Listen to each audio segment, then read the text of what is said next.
Have you ever wanted to take a day trip to a small Pennsylvania town or hike through the beautiful Appalachian Mountains, but don't want to deal with the traffic, high gas prices, and windy mountain roads?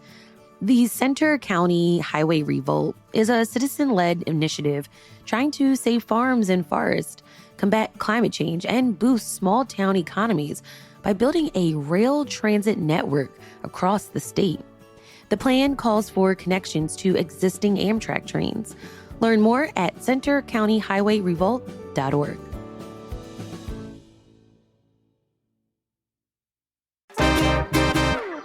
This year marks a major milestone. The Odunde Festival is celebrating 50 incredible years. Known as the largest African-American street festival in the continent, Odunde is a vibrant one-day celebration of the diverse African diaspora. To me, it feels like a family reunion. Every year, thousands of people flood the streets of South Philly, from South Street between 19th and 24th to Grace Ferry Ave between Cater and Christian. And this year, hip-hop legends Rakim and Dougie Fresh are headlining.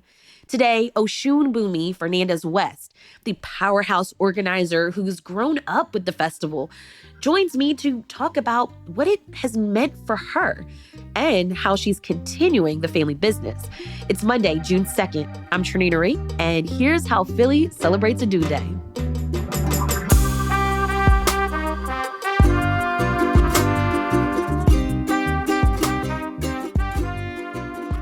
Bumi, I just want to say congratulations on celebrating 50 years of the Odunde Festival. How would you describe the festival for someone who's never been? I would say Odunde is the largest African-American street festival in North America. Up to 500,000 people come to Odunde throughout the duration from 10 a.m. to 8 p.m. Our focal point is 23rd and South Street. However, the festival covers 16 city blocks. So from 17th and South to 24th and South, and from 23rd and Lombard, all the way to Grace Ferry and Christian. So Odunde is love. I hope that when people come to Odunde, they know that it's love. It is commitment. It is sacrifice when they see Odunde. My mother sacrificed herself and her health so that she can propel and so that she can grow our community and to educate and inspire people about the African American culture. Tell me about your mom. I mean, this was her dream come true. She designed this festival back in 1975. Yeah, so my mother went to Nigeria and she witnessed the Oshun Festival in 1972. And she came back and years later, she shared the idea with her friend Ruth Arthur, and together they co-created the Odunde Festival in 1975. I was a year old.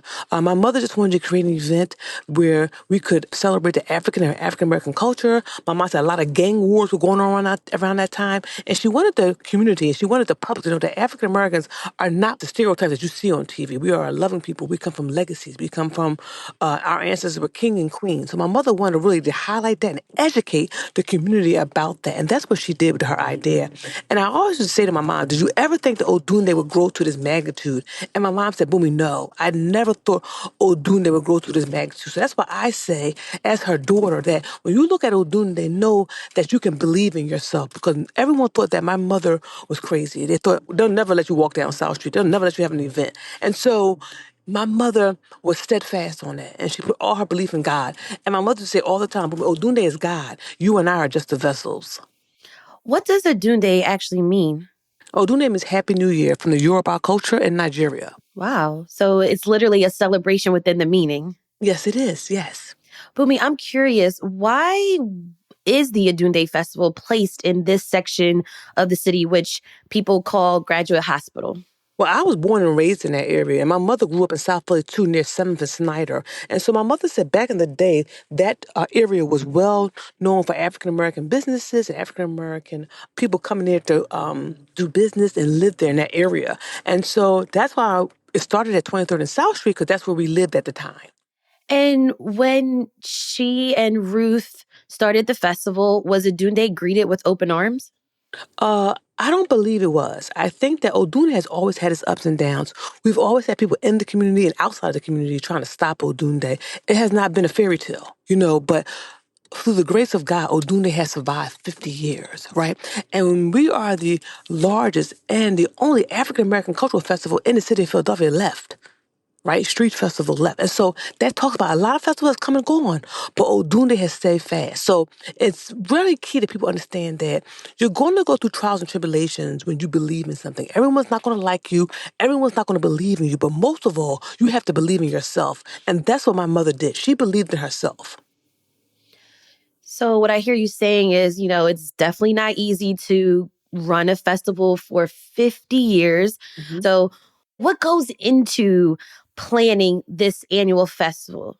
Yeah, it takes a lot of hard work. I would say that my mother had a lot of health conditions, right? So what I learned from my mom is that you have to have a balance. My mother didn't have a balance. She was trying to help everybody and she forgot to take care of herself. So her health paid for it, right? And I had taken care of my mom since I was 16. I was her full-time caregiver from 16 to 43. So most of my life, majority of my life, I was my mother's caregiver, right? And so what I want everyone to know is that a lot of people see it from the outside. They see the festival, they say, oh my God, is she on TV having a good time? But people don't know the sacrifice and the hard work that it took. My mother raised two kids and she worked for the city of Philadelphia as a social worker as she did Odunde, right? And so I want people to know that, be very clear about that. It takes a lot of hard work. I have been running Odunde since I was 22. I'm 51. So I've been running Odunde longer than my mother. Right. And so it takes a lot of hard work. I want to say, I start in like September. I give myself about 2 months. I give myself all July and August and September. I'm working. We have year-round programming now. So Odunde is more than just a festival, right? We have Odunde 365 that I created in 2011 because I got tired of people saying, "Oh, that's just a festival." I was not going to let anyone, and I do mean anyone, try to minimize my mother's hard work or her legacy. So Odunde 365 is year-round programs. We go into schools, community centers, colleges, universities, and we provide cultural programming. And so it's a lot of hard work, but I love what I do. And they say if you love what you do, you'll never work a day in your life. So I never really worked. I'm just doing what I love and what God has ordained me to do. Boomy, I'm wondering though, was this always your dream? I wanted to go to medical school. Mm. I wanted to be a doctor, but I have a degree in biology, human biology, anthropology from Temple University, and I have an MBA from LaSalle. And I realized that I like to play around a lot. I wasn't serious enough, right? So I said, okay, wait. But I wanted a degree in science because I said, this nonprofit thing don't work. I could always find a job in the science field, right? And so I wanted to be a doctor. But I will say this, and this is very important that you note this, is that my mother never forced me to take over Odunde. My mother always told me, and this is what I tell my kids. My mother used to say, Boomy, if you want Odunde, it's yours. But God did not put you on this earth to live my dream. Right. And so I Mm. always knew that. So I never felt pressured. I never felt like, oh my God, like, what am I going to do? Never. And plus it was, my mother passing the baton with me.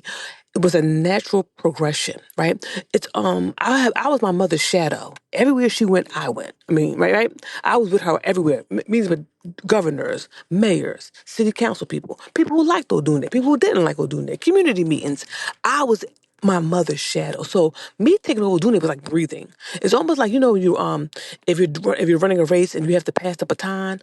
My mother passed the baton to me so smoothly you didn't know it happened because that's how in sync my mother and I were. Wow. For you, what did it mean when she transitioned? I think the key thing is that me and my mom, I think I can count on my hands. I can count on my hand maybe one or two times when I didn't speak to my mom. I saw my mom every day because I was a caregiver, right? And so when my mother transitioned, I knew that she was getting tired. I miss my mom every second. I do. I'm not going to lie about that. I want my mother to call my phone. I want her to knock on my door. I do. And anybody who has their mother still living, please make sure you cherish that because sometimes when they're gone, that's it. And so, but me and my mom lived a full life, right? I mean, my mother passed away. A very close friend of mine said, Boomy, the amount of time that you spent with your mom, some people don't do it in multiple lifetimes. And I didn't understand the magnitude of what he's saying, but what he was saying was that like I said, I saw my mom every day. We laughed, we joked, we lived. You understand? So because we lived, and I'm so thankful that God allowed me to have my mom for as long as he did, I'm thankful. I do not want my mom to be here on this earth not living the quality of life that she was used to. My mom was a go-getter. She was used to being independent, and her health had made her dependent. And so I didn't want her to be here like that. So me and her had talked, and like 2 days before she died, I told my mom, I said, Mom, 'cause I was having dreams. I said, Mom, you're getting ready to go. Like, God's getting ready to come get you. And my mom said to me the most powerful sentence ever come out of a human being mouth. She said, Boom, I'm not afraid to die. Mm. And when she said that, I said, well, if you're okay, I'm okay too. My mom taught me how to live without her. So I'm good. We'll continue our conversation with Bumi and talk about the impact of the Odunde Festival after the break.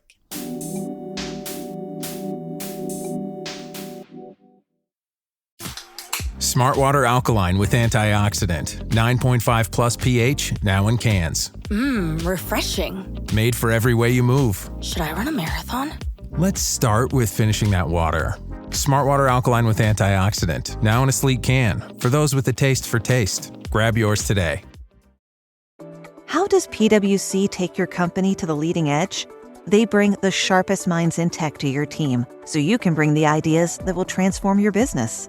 They're passionate about your industry, so you can walk into any room with every advantage. And they're with you every step of the way, so you can know you're headed in the right direction.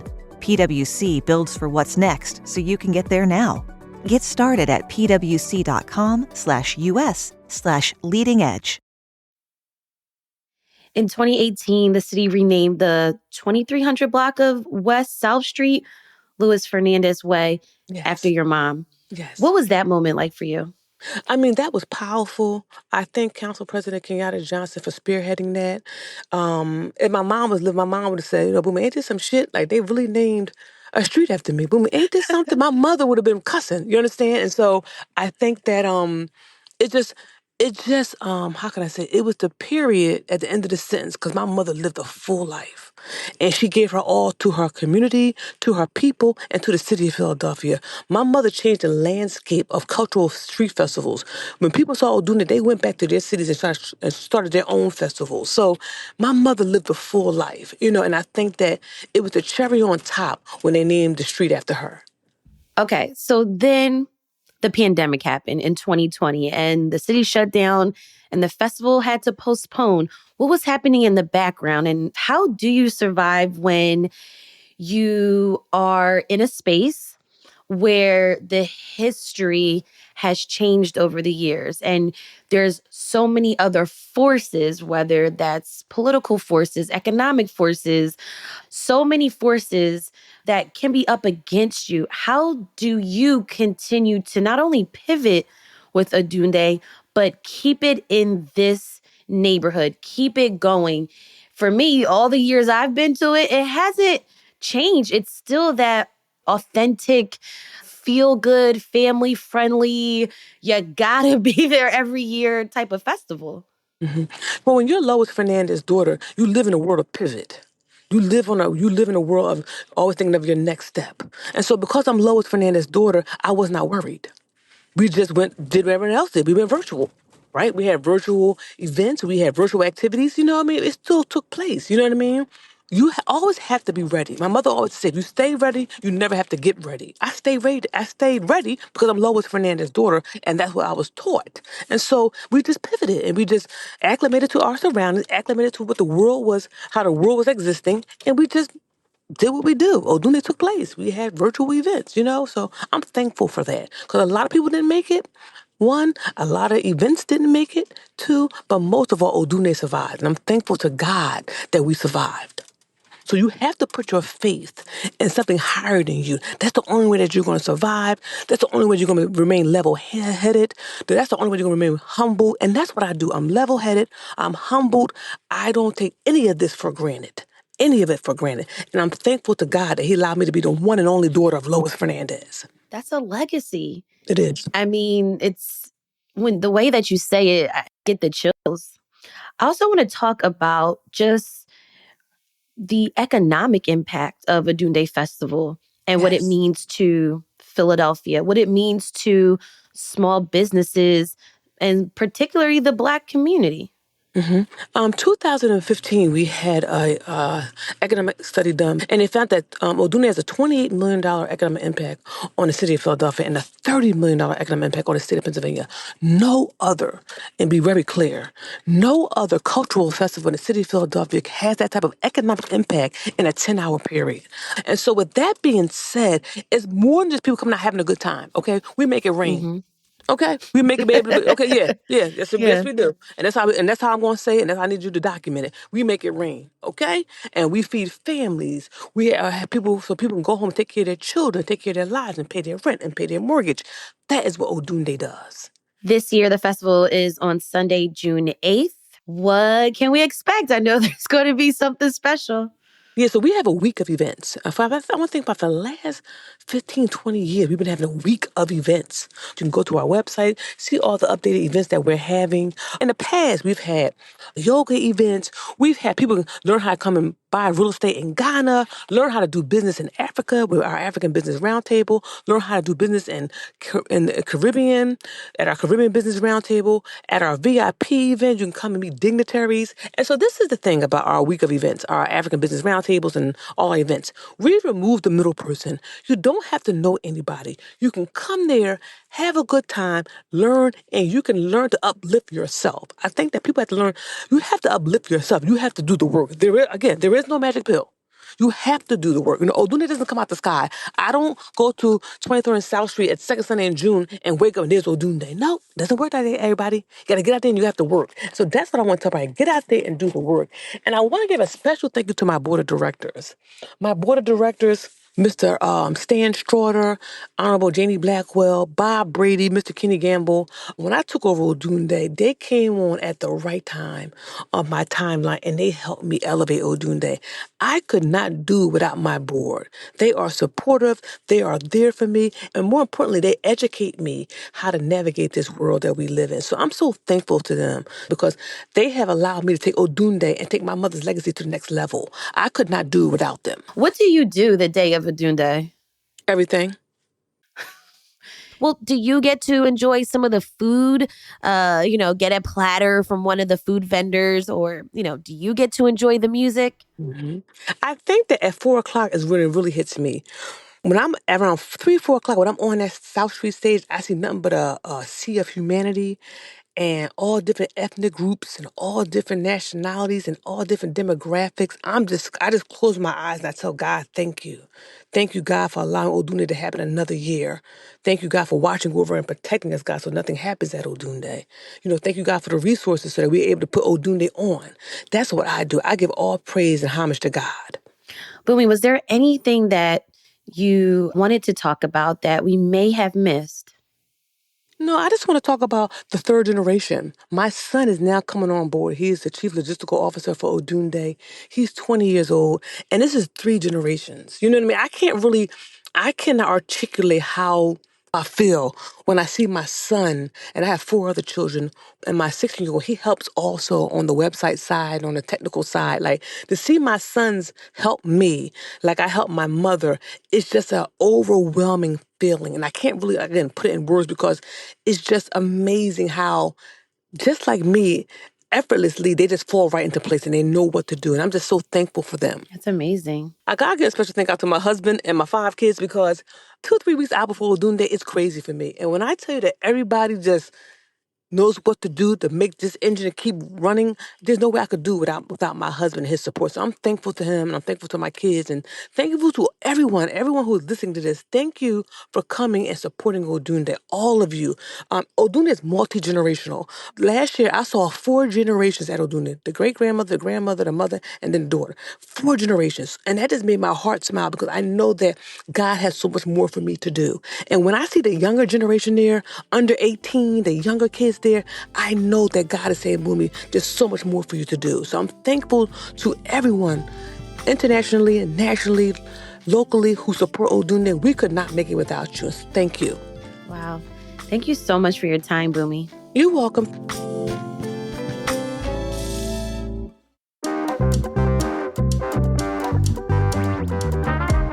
That's all for today here on CityCast Philly. I am so excited to celebrate 50 years of Odunde.